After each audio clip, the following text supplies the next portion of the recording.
Hvordan kan det være, at en bornholmer fra et almindeligt folkekirkehjem ender som katolsk benediktinermunk i Luxembourg?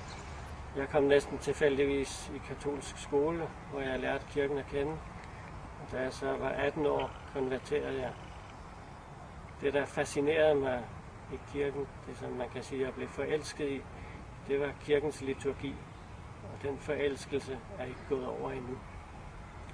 Så mens jeg læste til bibliotekar, lærte jeg klosteret her i Clairvaux at kende, hvor jeg så trådte ind, da jeg var 22 år.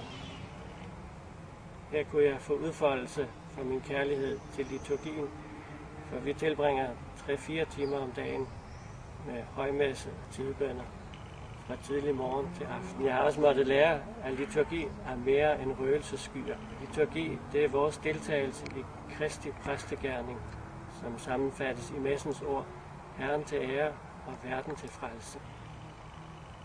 I vores bøn lovsynger vi Gud for hans store herlighed, for hans skaberværk, for livet han giver os, og for alle hans velgerninger.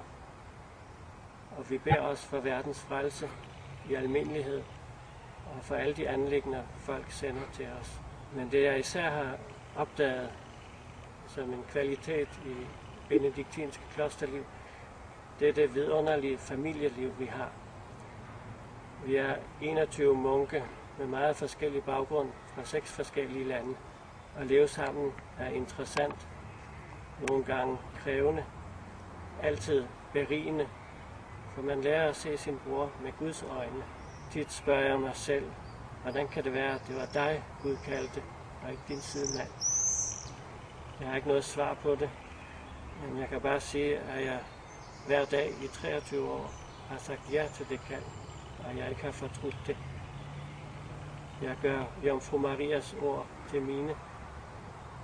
Min sjæl højlover Herren, for den mægtige har gjort store ting imod mig.